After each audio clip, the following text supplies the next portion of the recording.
Good evening, Universus. Welcome to the Wednesday Webcam Weekly. My name is Levi Lalonde, and with me, I've got Mr. Barrett, Bryant, and Mr. Sam Tate. It's no secret that I always have my event casters cast the Wednesday Webcam Weekly leading up to the event of that week, but we didn't have one last week, so I didn't have a chance to bring a couple of my wonderful Nationals casters on. So I'm very, very glad to be here with them tonight. Sam, how are you doing, my friend? I'm feeling awesome. Just got back from Dallas a couple days ago, slept off the jet lag, and now I'm ready for some card game action. Oh, Barrett, how about you? How about you? Care to contest? I'm in the same kind of boat, right? Flew back. I don't have to go back to work till tomorrow, so this is very much the end cap to me. We're coming off of this exciting national season. We have our people that have gotten their invites, gotten home, relaxed, see my cat again, get to end my vacation essentially, looking at some wonderful more universes play.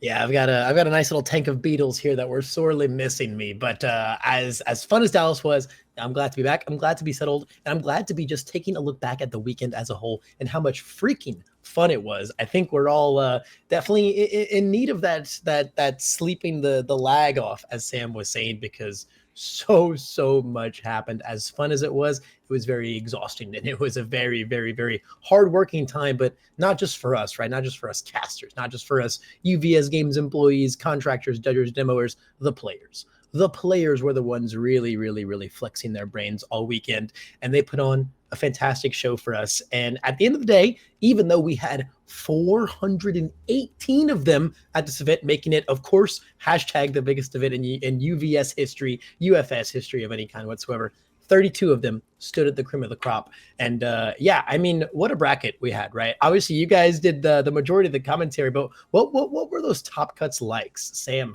you first, my friend. I was super happy to see the variety.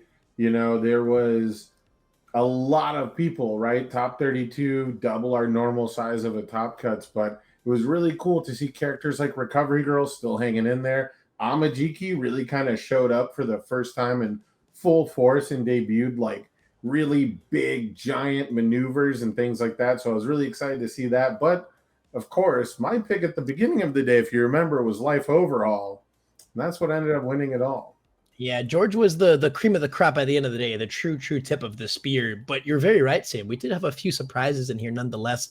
I certainly would not have thought that 4 out of our 32 top cut players were going to be Amajikis. That really surprised me. And as someone who's a big believer of that deck, I was really happy to see it. When it comes to our top cut bracket, Barrett, anything stand out to you overall? Yeah, absolutely. I'm big on, diversity and seeing a lot of different characters represented, not just on top of that, but also symbol diversity, right? I mean, out of the 12 symbols that you can choose to play in our game, 10 of them making it into our top cuts, right? I mean, that alone just speaks to me that you can kind of come in, play any one of your favorite characters or your favorite gameplay style, and you can perform at the highest level that we have in our game. Individually, the water symbol. I was not a believer before this tournament, and here we have Carson Panos playing this incredible Water Todoroki one deck. I was blown away the twice that I got to watch it on stream. He ended up being there 3 times in total, but like, wow, what a deck, what a player, and I was blown away. Yeah, Carson and George were both absolute beasts and gave us an insane show of the finals. Massive congratulations to both of them as the champion of the event and the top of the top when it comes to contenders on Carson's side of the board. But overall, just congratulations to everyone who came out and participated, and congratulations to everyone who's going home with their world's invite. An invite to the HLC. Real quick, big hats off to David Toombs, Jose Narono, Byron Villalta, Daniel Nelson, George Song, Dylan Bowman, William Godby, Justin Birch, Zach Richards, Travis Tangeman, Corey Aguilard, Phil Birch, James Novak, William Anderson III, Dakota Simmons, and of course, Carson Panos. I cannot wait to see you guys at the HLC. And man, do you want to know something really, really crazy about those 16 players? Only 4 of them are people that the US brought to the HLC last year. We had a lot of the real top dogs of the game not get their back-to-back invite. Those last chance qualifiers, they're going to be crazy, Sam. you know, looking at some of the sharks that were in the waters The last year for sharks. ECC, I can't imagine the bloodbath that we're gonna see in Orlando at these LCQs. I mean, there's already so much pressure, right? It's basically a do or die, the toppest, heaviest performance-based tournament because you have to win to get in. There's no more top cut chances. So I can't imagine just how bloodthirsty those events are going to be.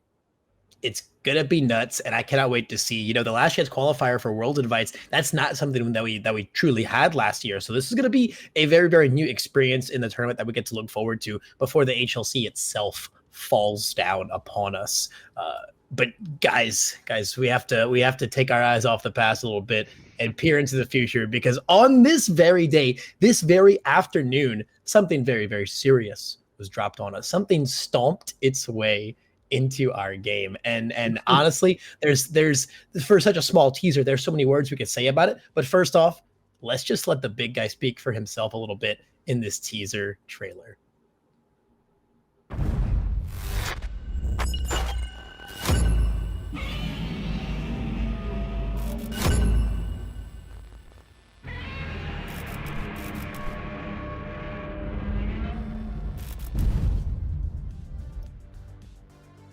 Holy cow, guys. Freaking Godzilla.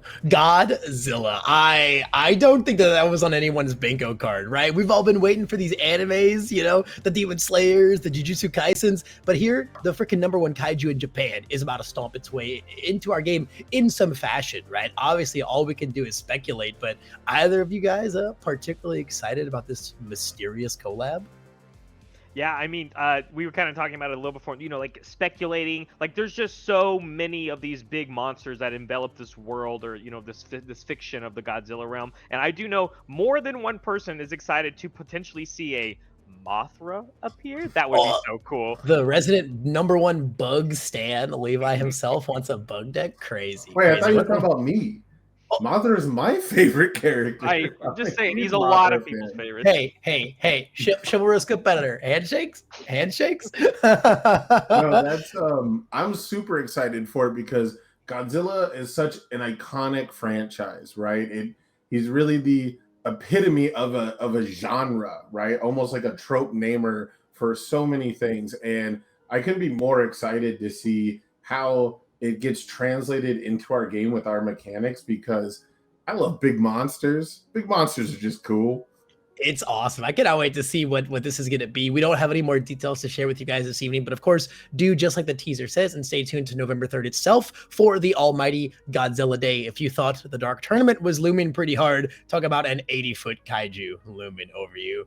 Cannot wait to see what's in store for us. But, we've teased the people enough. Don't y'all agree? It's time to get down to the real nitty gritty stuff. It's time to get down to what Lenoco a few hours earlier was hyping up in all of our little Facebook posts.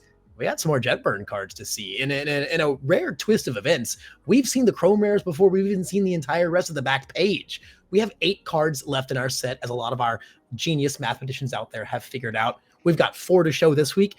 Next week, we'll show the remaining 4. So let's get right into it, guys. The first card that we're going to take a look at from our back page catalog on this lovely, lovely evening is going to be a very, very, very handy little spam foundation.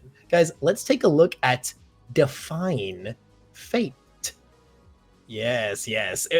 Depicting the iconic little scene of Night Eye and All Might as All Might recovers from his legendary battle with All for One. A nice little spam. Commit. This attack gets -2 speed on a 1/5 is very, very handy. But if your rival burns you via any means whatsoever, you can snap this thing right into your momentum, not non-character as well. This is a really, really, really handy one. I think Death, Evil, and Fire as like foundations that struggle with flexible spams and defense. I think this is a really, really handy little piece. What do you think, Sam?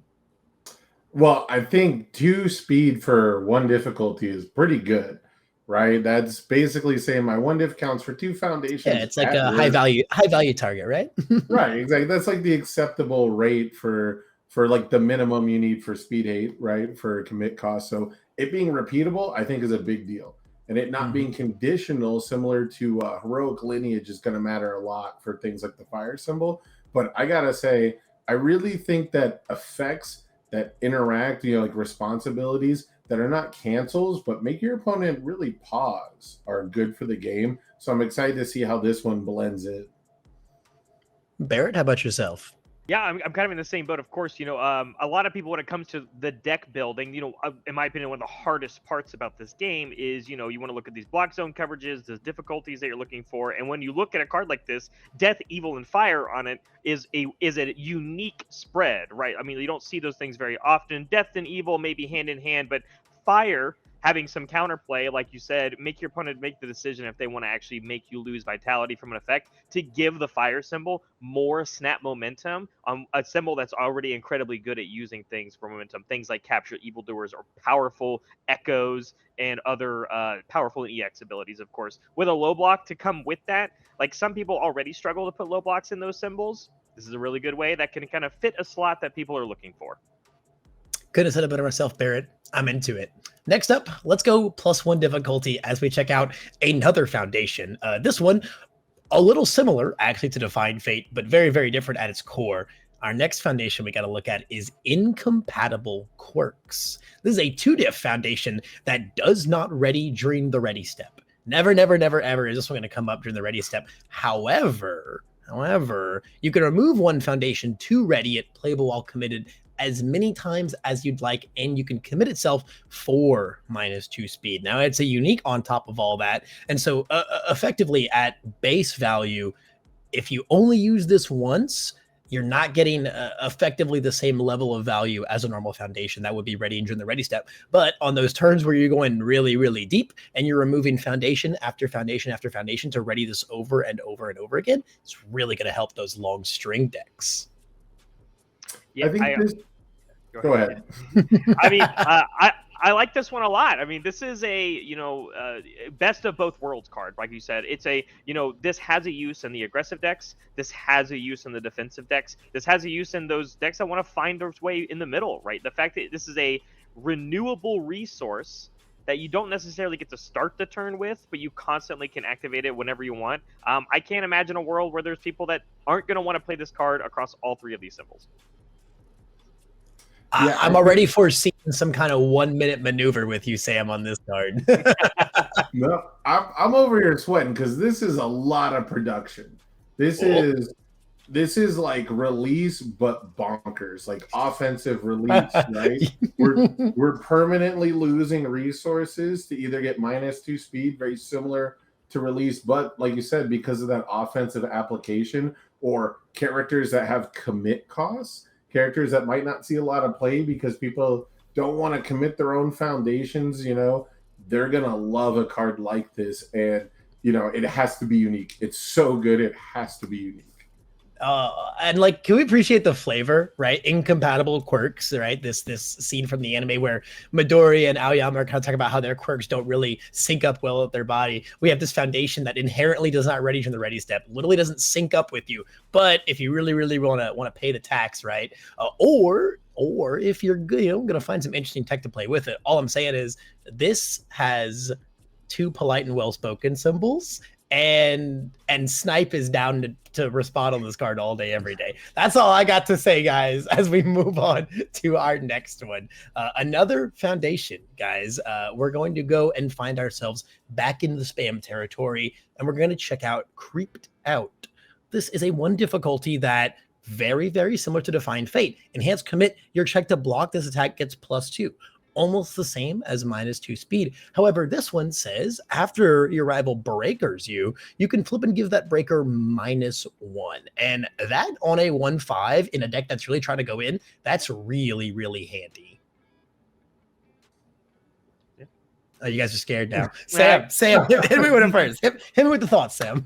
Okay. We'll alternate. So this one, obviously, we just made the comparison to release. What I want to point out when it comes to like checks to your block, or modifying the block mod of a block compared to speed, they seem very similar most of the time, but the nuance usually becomes you don't have to play around resets anymore.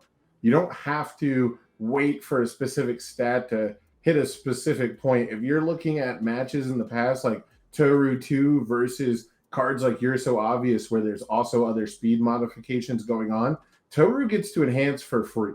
She gets to just always put it out there, and it's up to you to sequence around the stats appropriately. So I think getting the check to block is actually a lot more powerful than people are going to give it credit for at first. I agree. Barrett, how about you? You a check blocking buffing gamer, Mr. Chaos Symbol Man? I have recently been playing against a friend of mine who loves Ojiro 1, and he says after he uses his ability, the speed can't be modified anymore. So all of my speed hate pieces are useless. Oh my god, I'm into it. Because this helps my check, I don't have to interact with the Ojiro attack to get that. I can't mess with the speed anymore. This is a card that's going to keep me alive. And then at the same time, when it comes to just well-rounded cards across these three symbols, being able to reduce a breaker, not cancel it per se, but make it a little bit, I'm tired of those breaker ones that Eraserhead is constantly throwing out at me. I'll flip a foundation and I'm going to play my turn like I was meant to be. I love it. I love it. Very, very, very classic Chaos Symbol things by Mr. Barrett Bryant. And you know what? You didn't mention Tokoyami. I'm proud of you, Barrett. I'm proud of you. Guys, it's time to get on to the banger, though. Our fourth and final one here. We're going to pivot a little bit. Let's look at an asset. Guys, it's time for the Midorya stands to rise up. It's time for them to overhaul's taking the gloves off. Let's put them back on. Our last card to look at is Air Force Gloves. This is a 2/6 asset for Mr. Midorya 5, or truly anyone playing charges or punches on this symbol, because every single time you play a charge or punch, if it's not already packing any kind of stun rating, it's going to get stun one, just tacked onto it. No cost, not once per turn, every single time. Stun one, stun one, stun one, stun one, which means all the better for me to ready my rival foundation and get my stats with Midorya. And if your rival foolishly flows into deadlock, it's just going to give you a free draw 2 cards every time you slam your second one of this keyword down, or either of these keywords. Truthfully, if they think this one on top of a 6 check, a great block, this one really just speaks for itself paramountly. But Sam, I got to hear your thoughts on it. Well, I'm really glad Incompatible Quirks is a card, because this is a lot of stun that's coming out.